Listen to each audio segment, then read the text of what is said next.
एक हादसा जिसमें आज तक ये मालूम नहीं चला कि आखिर मौत हुई तो हुई कितने लोगों की। सरकारी आंकड़ा तो 3800 के लगभग बताया गया, परंतु अहम सूत्रों की माने तो हादसे में करीब 25,000 से भी कहीं ज्यादा लोगों ने अपनी जानें गंवाई। यह हादसा है भोपाल गैस कांड का, जिसमें जहरीली गैस की चपेट में आकर 5 लाख से भी कहीं ज्यादा लोग अपंग हो गए थे। दरअसल इसकी शुरुआत होती है 2 और 3 दिसंबर 1984 की उस भयानक रात से, जब भोपाल में मौजूद यूनियन कार्बाइड नाम की एक फैक्ट्री से मिथाइन आइसोसाइनाइड यानी कि MIC गैस का रिसाव हुआ था। ये वो जहरीली गैस थी जो किसी भी तरह से अगर किसी मनुष्य के शरीर के भीतर जाती तो उसे पल भर में ही सांस लेने में तकलीफ होती और कुछ ही पल में उसकी मौत हो जाती। अब जैसा कि यूनियन कार्बाइड कीटनाशक यानी कि पेस्टिसाइड कंपनी है, तो यहाँ पर अमोनिया जैसी गैसों का होना तो स्वाभाविक है, पर जो हर किसी के कल्पना के परे था वो था MIC, जो कि उस भयानक रात हवा में घुल गई थी, जब हर घर से खांसने व चिल्लाने की आवाजें आने लगी। हर घर से लोग निकलकर अस्पताल की तरफ भागने लगे। किसी को आंखों में जलन थी तो कोई खून की उल्टियां कर रहा था, और जब तक लोगों को पता चलता कि इसके पीछे की आखिर वजह क्या है, तब तक तो काफी देर हो चुकी थी।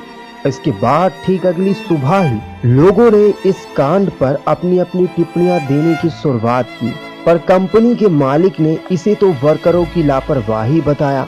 जैसा कि आप सभी जानते ही हैं कि अग्रसन, जिसे इस घटना का मुख्य आरोपी माना गया था, पुलिस ने उसे गिरफ्तार तो किया, पर कुछ ही दिनों बाद उसे अमेरिका भिजवा दिया गया और फिर लौटकर वो वापस कभी नहीं आया।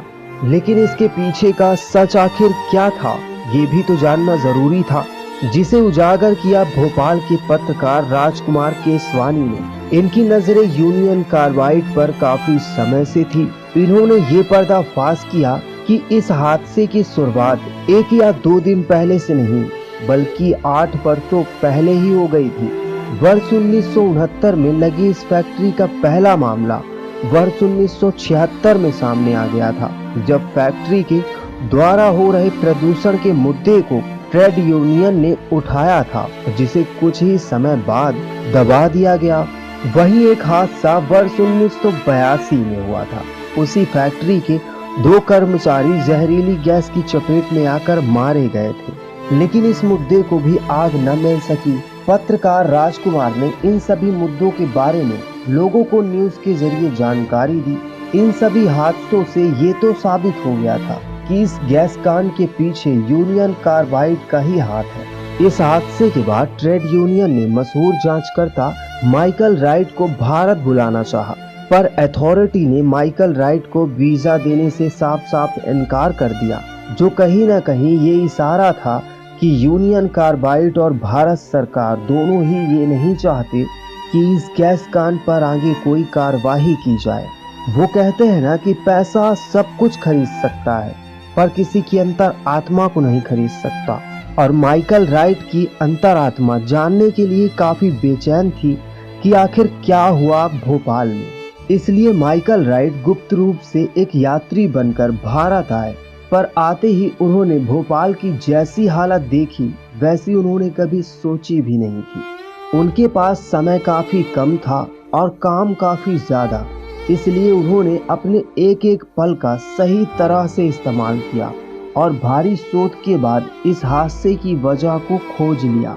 माइकल राइट ने बताया कि 3 दिसंबर की रात हादसे से करीब 3 घंटे पहले एक कर्मचारी रोज की तरह अपनी ड्यूटी कर रहा था।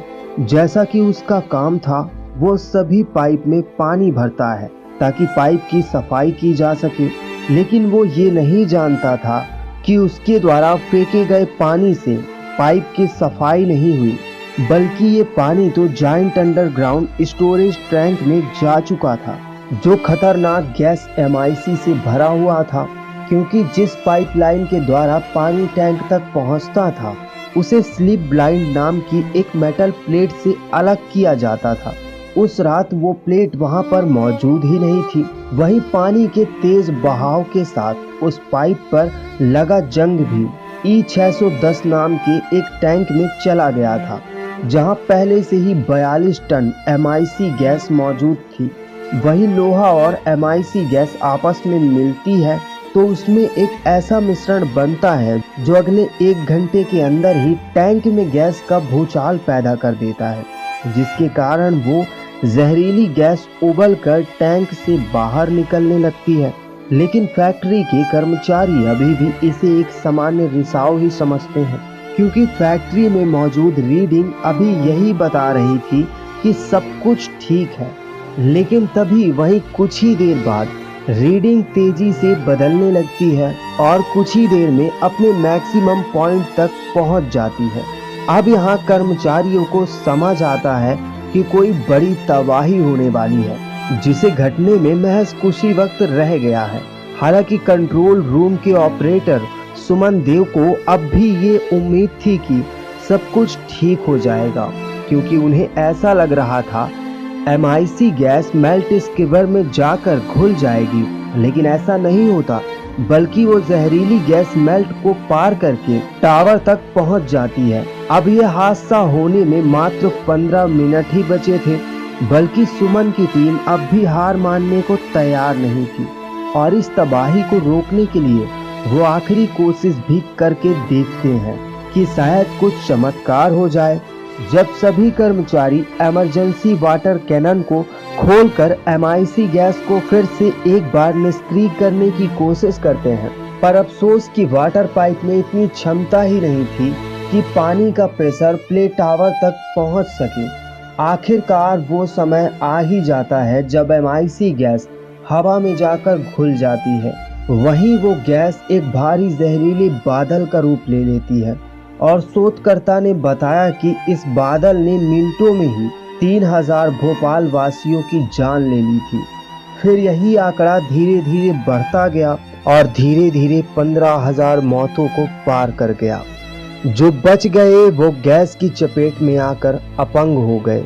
किसी की आंखें चली गई तो किसी को सांस लेने में काफी दिक्कत होने लगी।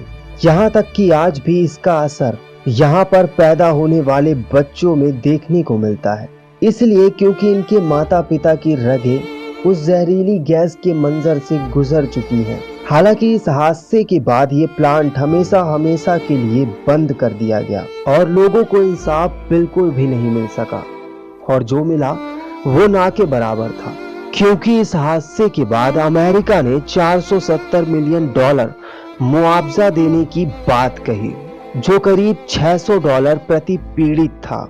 अगर आज के हिसाब से देखा जाए तो अमेरिका ने एक मरे हुए भारतीय की कीमत 42,000 रुपए मात्र लगाई। यानी कि यूनियन कार्बाइड ने आसपास के भारतीयों को सही ढंग से जीने तो नहीं दिया और उनकी मौत को मजाक बनाकर रख दिया। इस सब के बाद गुनहगारों को सजा के रूप में पैसों के बदले आजादी दी गई, जो कि दुनिया की नजरों में इंसाफ था। पर ये इंसाफ था या नहीं, ये तो आप समझ ही सकते हैं। सो दोस्तों, अगर आपको हमारा ये वीडियो पसंद आता है तो वीडियो को लाइक कर चैनल को सब्सक्राइब करें।